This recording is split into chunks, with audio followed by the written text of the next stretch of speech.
WCLN 1170 Radio and Cable Channel 16 are pleased to present We Should Know, hosted by J.W. Simmons, an upbeat, informative look at people, places, and issues facing our community. This education-based analysis of issues will remain positive and informative as we consider closely what we should know. Ladies and gentlemen, welcome back. I want to thank you for being with us today.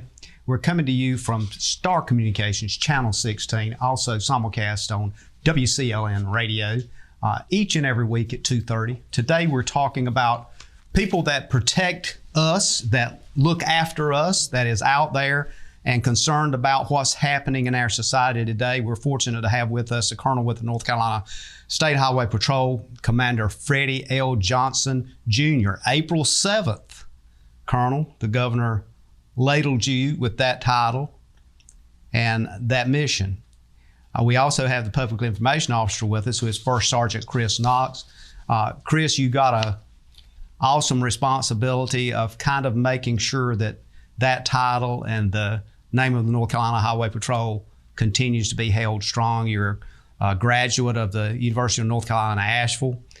You spent time in Troop D, District 2 in Guilford County. Most people would know that as Greensboro. We appreciate you being here. Colonel, when I look at your background, you started out in an area just like where you're sitting today, in eastern North Carolina, in a rural setting. Grew up in the Lumberton, Fayetteville area. Started out as a trooper in 1996. I want to start with you. Why the North Carolina Highway Patrol? What and when did it happen that you decided, I want to put myself through the rigors of what you knew was going to be some of the toughest training that you can imagine, and joined the North Carolina Highway Patrol? Well, JW, first of all, thank you for having us here today. And, I'm very honored that the governor selected me to fulfill this role. The whole process has been very humbling for me. You go back to 1996, when I joined the patrol. I grew up, my family was in the fire service, and I grew up around the interaction between the fire service and the highway patrol. So I saw a lot of troopers growing up, and, the professionalism that they had, seeing them not only on duty, but off duty. You saw just the caring that they had for their communities, and I wanted to be a part of that. I grew up helping people, and that's what the Highway Patrol does. We serve and protect people, and we help them. And in some of the worst situations a person could deal with. So that's what I wanted to do, and that's why I'm here today. And you come from a military family, so you come from a family that not only was public service driven, but actually, like you and all the troopers out there, step up and willing to give their lives for somebody else. That's correct. So my dad was a 25-year U.S. Army soldier at Fort Bragg, did his entire career there. So I was born and raised in the Fayetteville area. Not only did he do that, he was with the sheriff's office for 38 years. My brother is a trooper. My sister is a deputy sheriff as well. So amongst all that, we were all helping with the fire service as well. So we've been in public safety and public service our whole lives. And, First Sergeant Chris Knox, I look at your title as Public Information Officer. And we all have to be kind of frank and honest. Law enforcement as a whole has gone through and continues to go through some mislabeling, and there seems to be some misunderstanding. How tough is it to make sure that the factual information and the direction and the label, and I'll call it the character of the North Carolina Highway Patrol, is put forth in the proper manner? A lot of it starts with transparency. We as an agency just want to be open and honest who we are. And we feel a vast majority of the time who we are is just like the Colonel said. We're out there helping. We're out there doing good in our communities. But as humans, we have missteps as well. And we want to be open and transparent during those times. We don't want to just show the good. as people, there are some mistakes, and we want to come forward and show the communities that, we are human. Our intentions are good. Our goal is one about saving lives, but we know that the narrative that sometimes is out there doesn't match the narrative that is a true narrative. And my job is to share those good stories, share those good interactions, to show all the things we're doing across the state that not only help the residents, but make this a state for visitors to come to as well. Colonel, I look at your background and kind of looking at where you've been and the various positions that you've stepped into in the Highway Patrol. And one of the things that's historically been apparent to me as I've talked to colonels over the years is that the leadership, the commander with the Highway Patrol always comes from the soil of what the patrol is grown in. How important is it that we maintain an understanding of how critical that is to make sure that's where our command leadership comes from? Well, that's very important. That's a tradition with the patrol. The culture of the patrol is when you come up through the chain and you have done the things that you ask troopers to do, that is very well respected within our organization. And, you learn how we do business, and that's important to a trooper, that their leaders know what they've done. You've been in their shoes, you've done the same thing. And, as you go through the different various ranks and you work shoulder to shoulder with troopers, you get to learn who they are, and they get to learn who you are. And they understand that when you get to that rank that, hey, he's done all these things. And I think that's very important in the Highway Patrol culture. I look at it, and this is for either one of you to comment on, but we're looking at like 80,000 miles of roads, 1,600 troopers in the state. As far as roads, second only to Texas. Have we invested enough in the patrol? Are our expectations reasonable? Is there things that we need to look at to meet the challenges of today versus the challenges, say, of the 90s and early 2000s? So that is a challenge that I have been faced with since I've been in this position. The patrol has not grown in a long time. The last major increase of allotment of troopers was when we did the merger with DMV in 2003, and we took in roughly over 400 people. But those duties, they came with the duties that they had. We still have to do that, which is the state's truck safety inspection program and weighing overweight vehicles and oversized vehicles. So as far as a trooper that's on the road answering normal calls for service, those numbers have not been increased. The state has increased in the population of the state now is over 10.5 million. And what I want to do is basically look at a allocation model for the patrol, do the research, and look at how do we come up with a number that we can talk to the governor's office, to the General Assembly, and say, hey, look, the patrol needs to increase. This is a number that we think we need to move towards. And that's things as calls for service. The sheer traffic volume coming through North Carolina. North Carolina is part of a mega region for transportation and goods and just people moving through our state. And we have an exponential amount of traffic coming through North Carolina now compared to what it was just when I came on in 1996. And I think it's time for us to look at and be able to present, if the patrol is going to be increased, this is a number we need to put them at, and this is the counties where we need to put the focus. Having said that, you've got to mix that with the current climate right now and be able to hire and recruit the right people to be troopers. So that has to be taken into account too. Chris, I'm going to switch back to you on that point of recruitment and people. When you look at it from where you do as public information officer, messaging it in such a way that folks understand what not only is anticipated, but what is expected of a trooper. What does the talent pool look like? I mean, where's these people going that maybe you did get back in the 90s that you're not seeing now? And is the environment, regards to law enforcement, affecting that? We feel as though the people are still there. That they're still good people that have good intentions, good character, and are driven to help their communities. They're there. We just have to tap into that. We have to convince them that law enforcement is still a career that you can be proud in, that your family can be proud in. And we just have to find those people. We have to start earlier. We know that we have internship programs now that weren't there years ago.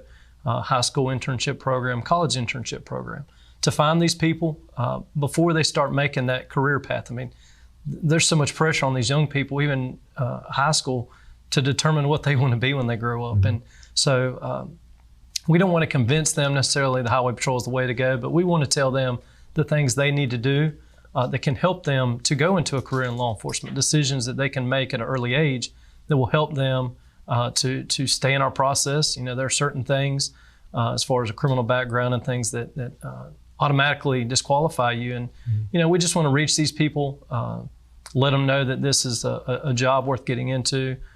This is something that you can start and you can finish with the same agency. You know, we see troopers and people know troopers in their communities that they worked that community for many years.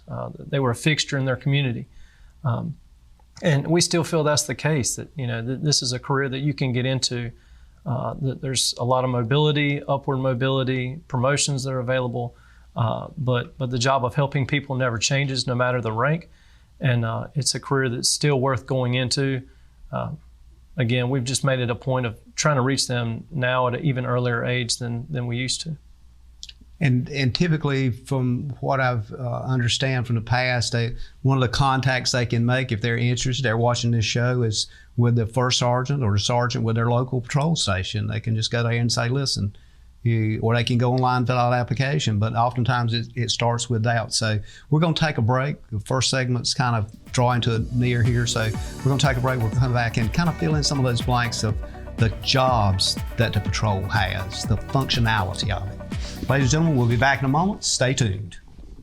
Experiencing slow internet? If you have a fast internet package, the problem is most likely your wireless router. With more devices using Wi-Fi, your wireless router may not be able to deliver the speed and coverage you need. We now have the leading solution to enhance your internet experience. Using small devices in a mesh network, these Wi-Fi appliances cover just about any size home so that all your devices can operate to their fullest potential. Whole home Wi-Fi from Star Communications. Get the most out of your internet connection. Ladies and gentlemen, welcome back. I want to thank you for being with us today. If you're watching us on Channel 16, Star Communication.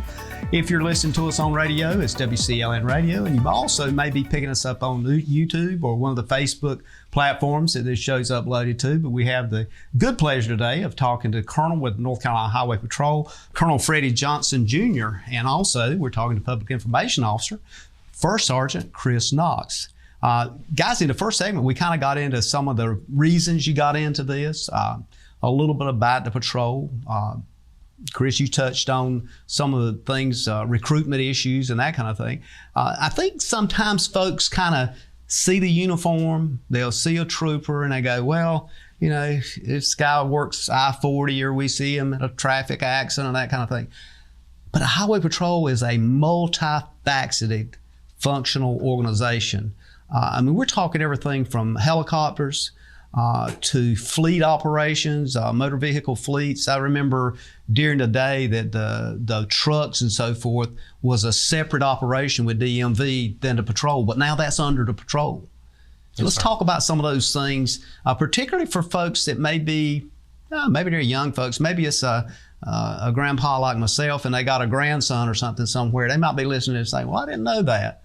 It might be a good recruit. So let's give them that full picture. So the Highway Patrol is a very large organization. We do have like as you said, a multifaceted segments within the patrol where people can work. And you know, the trooper is of course the most seen version of the patrol. You know, we do have a lot of specialized units. We have the commercial vehicle enforcement troopers that do all the truck safety work. We have our criminal interdiction unit troopers. They do, you know, drug enforcement, trying to keep that out of North Carolina. We have canines. We have, of course, we have an aviation unit. The aviation unit not only consists of pilots, but we have mechanics in there that keep that unit flying and keep it in safe order. We have we have garage facilities across the state. We have auto mechanics that keep our patrol vehicles running safely. That's a big part of our organization because the car is such an important tool for a trooper. We have administrative support personnel.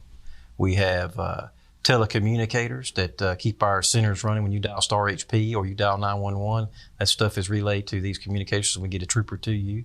We have a medical program. We actually have doctors within the patrols, nurses.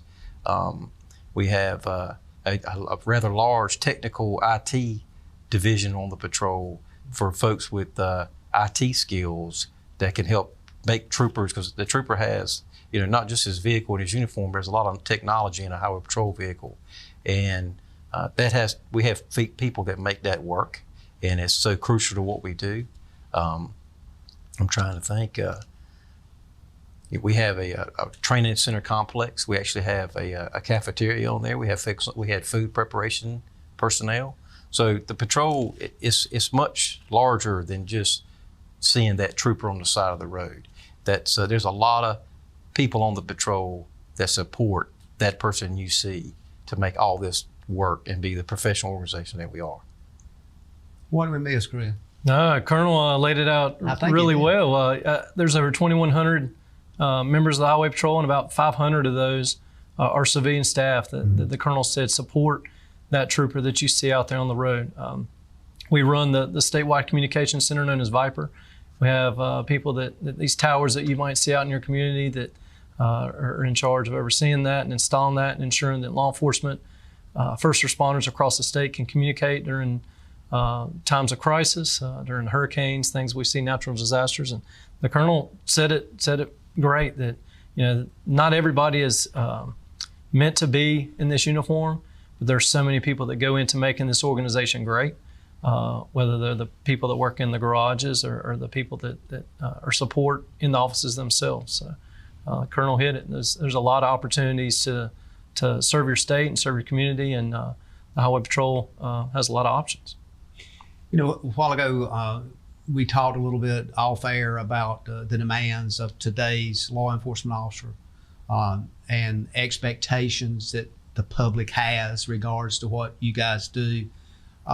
Let's kind of get into that subject that oftentimes people may, first time they may meet a trooper is in a rearview mirror, and it may result into a traffic stop situation. I want both of you to address it from your own perspectives. The question would be, what should somebody do if they look up in their rearview mirror and they see those blue lights, and all of a sudden their blood pressure probably goes to 300, and they're thinking, well, what am I supposed to do now? Do I just slam on the brakes? Let's just start from the process from your seat looking out the windshield. If you could be right there beside them at a time saying, listen, this is what you need to do, what would you tell them? And I'll start with either one of you. Unfortunately, a lot of times, that scenario does happen. And I can tell you that, we would ask, the public to, remain calm. Once you pull over in a safe spot, because your safety and the trooper's safety is paramount for us. And, just be normal. Just comply with what him or her asks you to do. And I could tell you that the troopers make over 1 million car stops a year, and it's in the 99% range. Nothing happens, and compliance goes a long ways. And the troopers, we invest a lot in our troopers to make sure they're very well trained. They understand communication, and we have a tactical communications that we teach our troopers so they know how to interact during car stops. And that's just making sure it goes back to what you were talking about with the recruiting piece and making sure we are hiring the right people, because it's very important to us that we've got the right person riding around in that black and silver patrol car with their trooper badge on, that we got the very best person we've got riding around trying to keep North Carolina safe. And we as an agency invest a lot into that trooper to be trained to do exactly that. And Chris, you can jump in if you want anything you want to add. Yeah, and speaking with the Colonel since he's taken office, I know there's nobody that has any higher expectations for our members and their interaction with the public than the Colonel's expectations for us. He would expect us to be ambassadors, and that he knows that for many that are, it could be their first encounter with anything related to North Carolina when they are stopped on a traffic stop.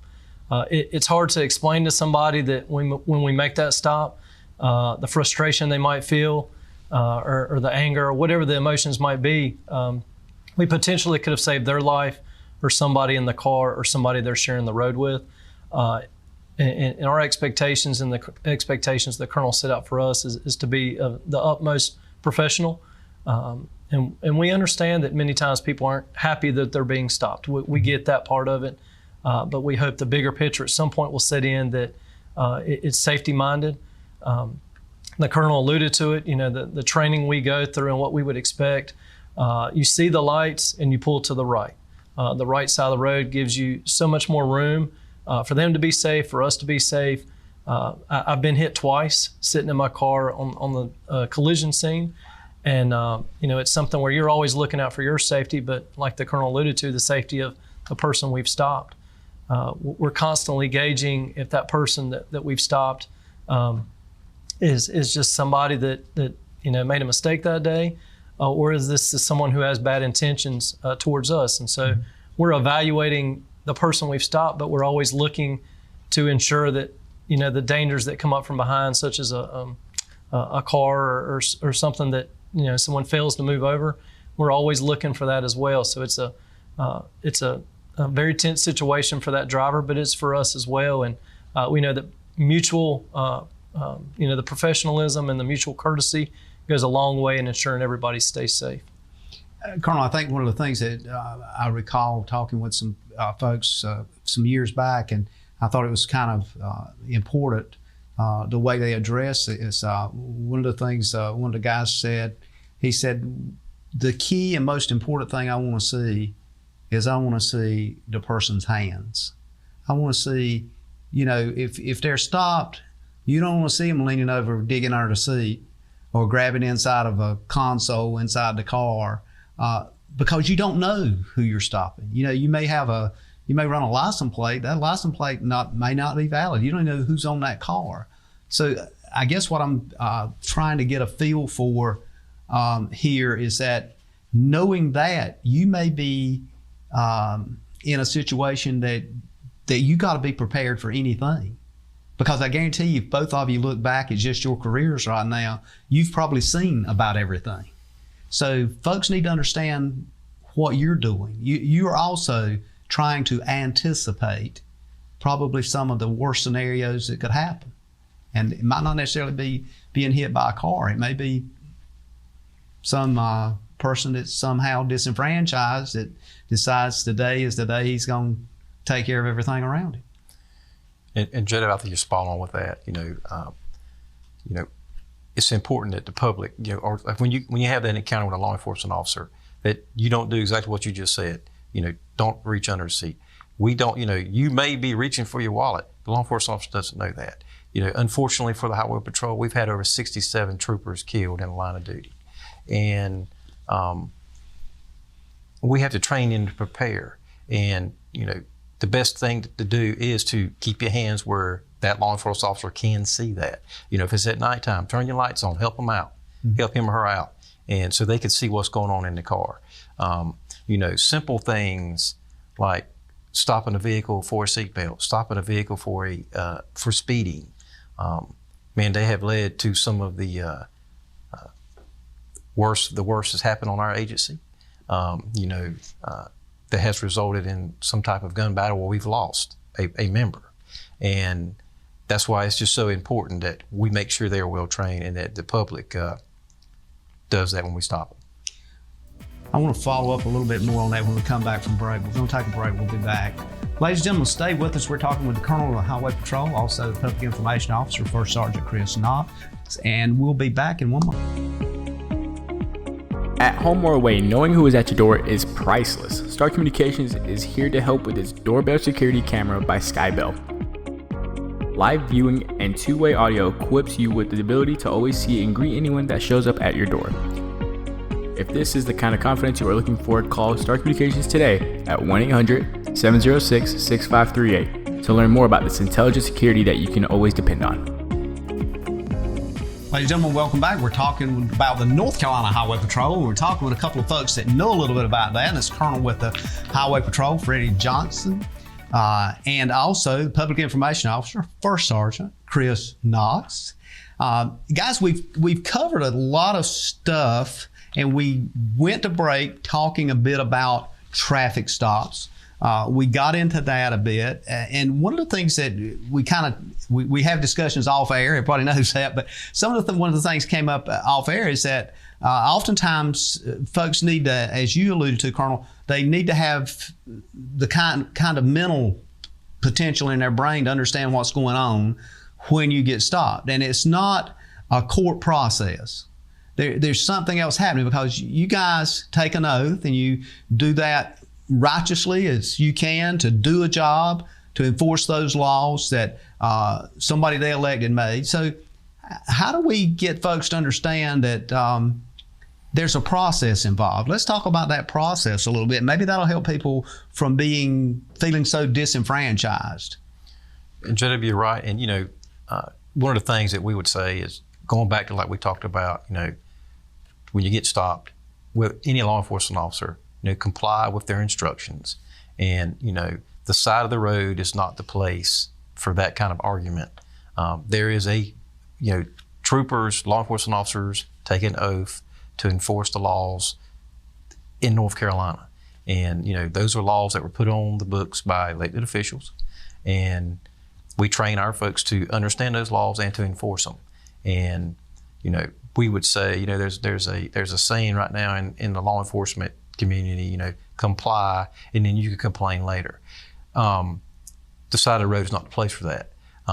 Every time a law enforcement officer does an enforcement action, there's a judicial process that will resolve it, and that's where it needs to be resolved. And we on the side of the road, it needs to be very safety oriented. So it's best for not only the trooper or the law enforcement officer, but the public that's being stopped. Yeah, the Colonel's right. It's the longer we're out there and having to talk to each other, and the longer we're putting both of our lives at risk because of, again, traffic that we've talked about. I've stopped people in the past that didn't understand the importance of a seatbelt or the reason for speed. And troopers write these citations because they've seen the consequences. Mm-hmm. Unfortunately, we've seen the tail end of what can happen. And had to deal with that, and we've seen the effect it has on families. We've seen that if you do not change that behavior, there are some very very serious consequences that can come from that, and that's why we do the job we do. And as the Colonel alluded to, complying doesn't mean you agree with the trooper. Just by accepting the citation doesn't mean you feel that you're guilty. I've in court had cases that I've won and had cases that I lost, and that's the great part of our system, is that we do have a process in place.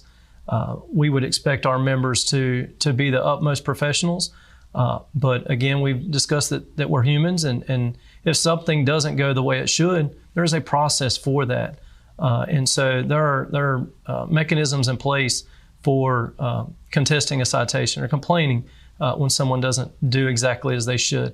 But the side of the road is just not the place to do it. And the thing I think with the process of law enforcement, particularly with the numbers that you guys face on a statewide level, more than anybody else in the state, you're connecting with, and probably some of the worst situations that a person might find their life in, which could be a traffic accident, could be a fatality, is that folks oftentimes find themselves disproportionately taking the blame out on the closest thing to them, and that's going to be that trooper.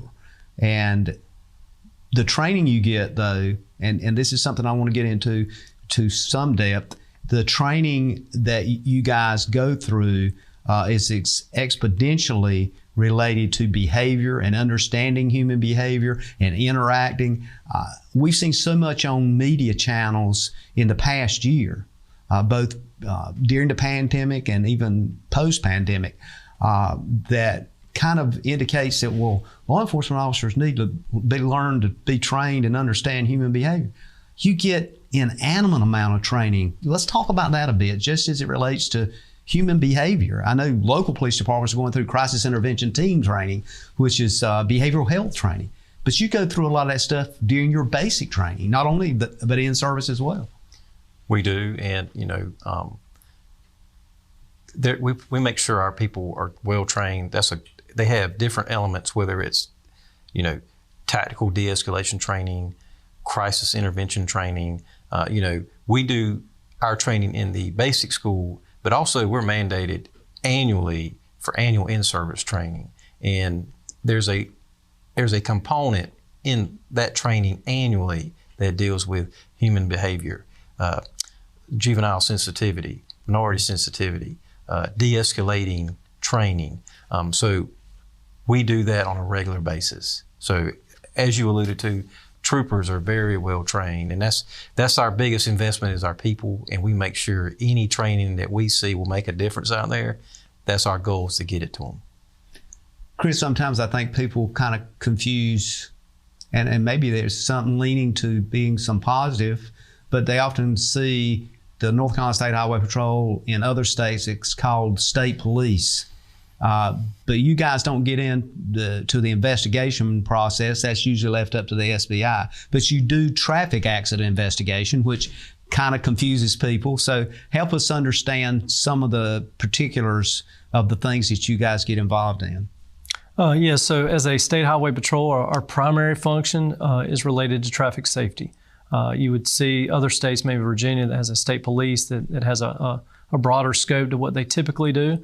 But as an agency, we have the territorial jurisdiction to go anywhere in the state, and the subject matter jurisdiction to enforce any law, basically, and anywhere that any other officer would be. Mm-hmm. But talking about the training piece of it, preparing for this, I pulled some numbers, and 260,000 hours of training that our members received last year.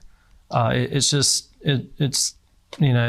hits you as a big number because it is. It's, we're called law enforcement officers, but we wear so many hats. We're expected to be negotiators and mentors in our community. I mean, there are just so many things that we do day in and day out that are even apart from being just a law enforcement officer. And as a state highway patrol, our primary function is that of investigating collisions and enforcing motor vehicle law. But we know on a day in and day out basis that we're called to do so many different things that help support our communities and help to keep them safe. Colonel, one of the things that strikes me is, as Chris was talking, both of you guys have academic degrees. You graduated from college, and of course you graduated from the FBI National Academy. And those are kinds of things that people a lot of times don't see. I guess they maybe reflect back to many years ago when there was no such thought as that. But a lot of troopers, as you pointed out a while ago, have moved up the scale of academics and education to, they can compare with some college professors. But it's almost demanding that you do that to make sure that that's part of your skill set. Yeah, we have a very diverse workforce in people with master's degrees, people that are practicing reverends, people that are their degrees are in accounting. But as an agency, we know our primary goal is to get good people, no matter where they come from. We've had people that have been brick masons and worked in various jobs before they came to us, and we gave them what we felt was the training needed to do the job. But you can't change character necessarily. So that's the most important part of it. But many of these people that do not have degrees saw the value in it, and due to programs we have in place to assist them with getting their degrees and working with schedules to ensure they further their education. They've gotten their degree while they've been employed with the Highway Patrol. So it's not a necessity to have a degree, but a lot have been able to get that while being a state trooper, and have found other interests and things educationally that have helped them to be a better law enforcement officer in their community. Jay, just to caveat off that, I just think, when I look back across our agency, the people that I know, and the education piece that we see, I think it reflects North Carolina. Mm-hmm. I think there's a large element in North Carolina that has degrees, and the patrol is no exception to that. Yeah, absolutely, and that part of it, I think, is kind of something throughout the law enforcement community. We're seeing more and more people having credentials of that nature. But when you guys recruit people, when they come into patrol, that's an expectation coming through the door. You kind of not only expect it, but beyond the in-service training and the training that you require through basic, which is intense itself, you expect them to make that part of their life. All right. And that is something I think some people miss, because the patrol in North Carolina has been recognized nationally, obviously on the state level, and we see things happen in other states oftentimes, and simply because you wear a badge, you get to blame them for it too. And that's also a travesty.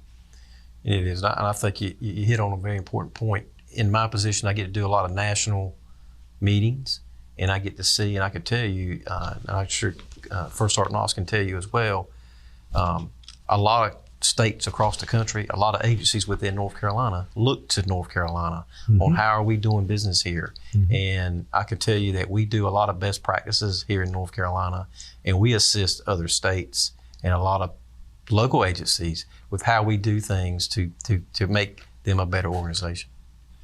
We're going to take our last break before our final segment, and I want to kind of give folks a heads up. When we come back, I want to talk about a little more of the intricacies of some of the segments within the department, one of which a lot of people I think are concerned about, and that's gang and gang-related activities and GangNet, and how that is incorporated in patrol operation.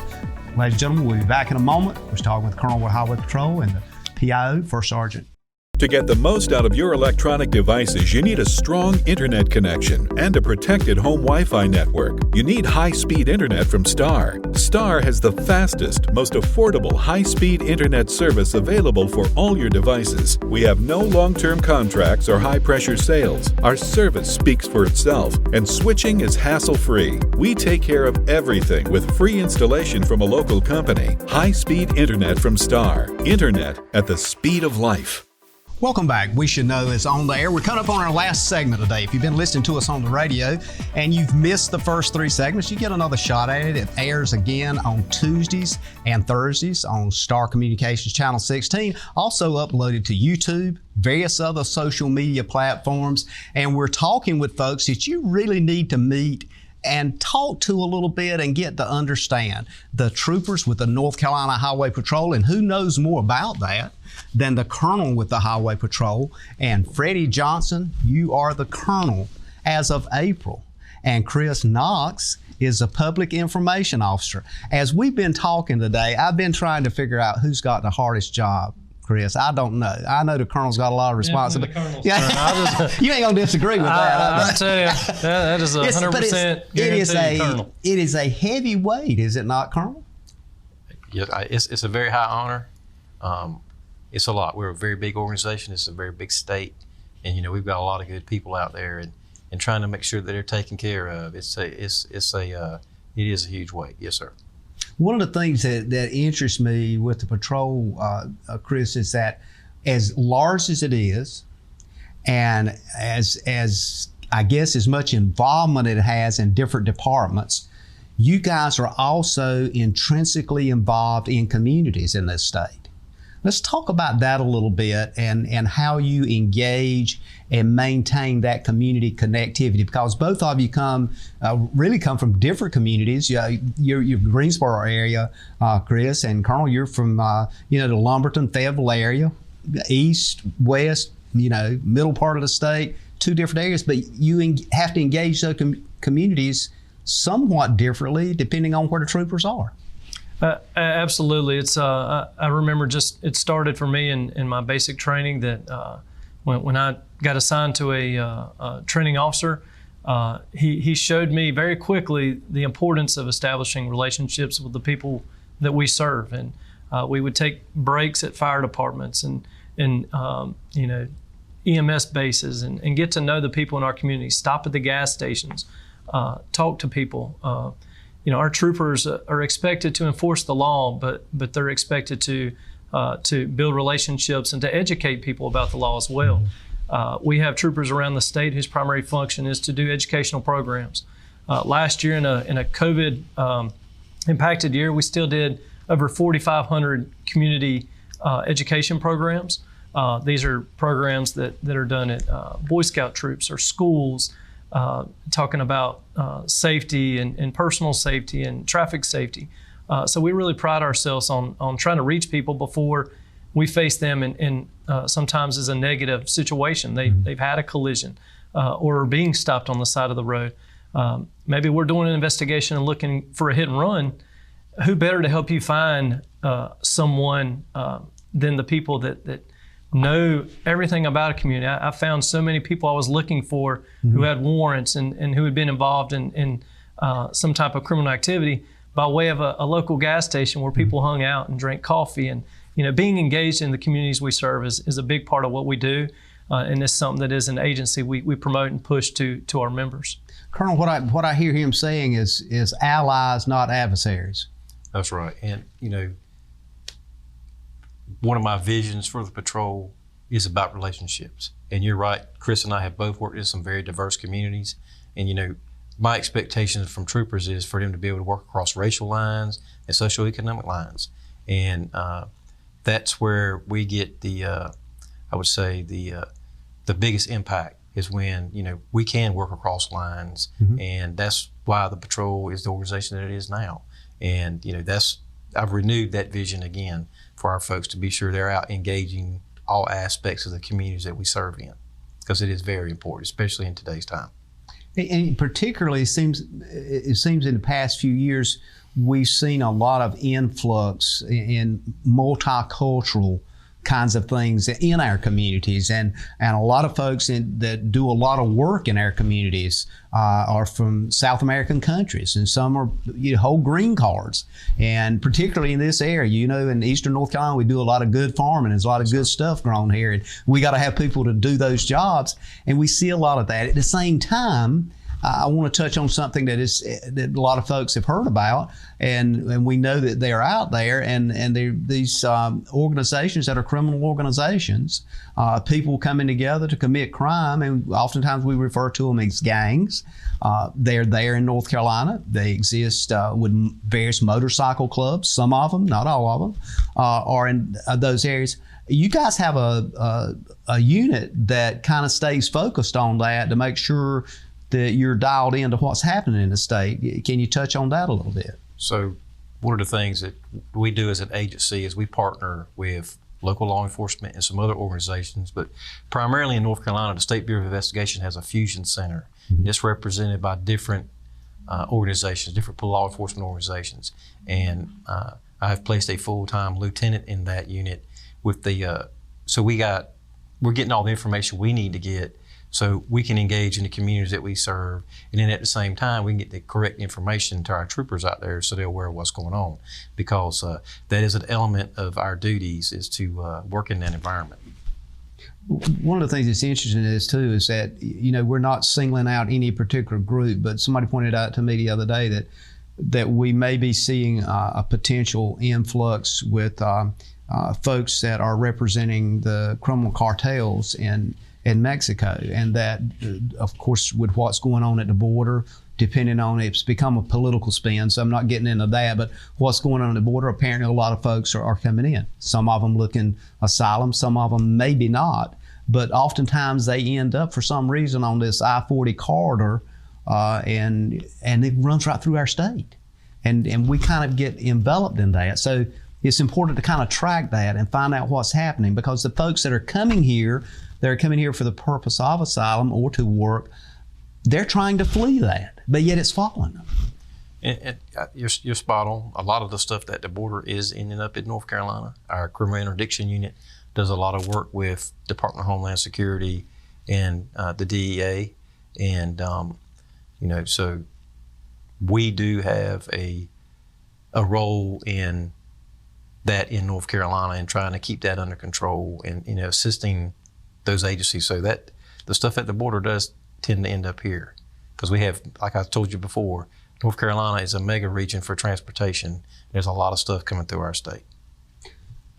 One of the things, Chris, when you started talking about community, it struck me too. We're right in the vortex of a season that a lot of folks sometimes don't think about it, but the Highway Patrol is right in the middle of, and that's hurricane season and major storms. I know the folks at the coast, they depend on you guys to be there, especially when you got to evacuate the coast, or even right here in Sampson and Cumberland counties, we've had our concerns with flooding. Is that something that you have a special unit, or is that something that you just deploy people from wherever you need to in the state to get there?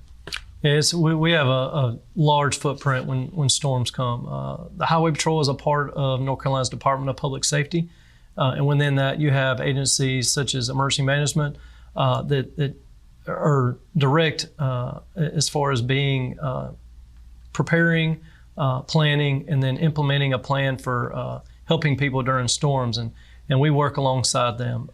Joint Force Headquarters in Raleigh, we're right there alongside our counterparts at the state level to ensure that people get out of harm's way, and then those that are affected, which you've alluded to, the effects of a storm don't just happen on the coast, they That's right. way inland.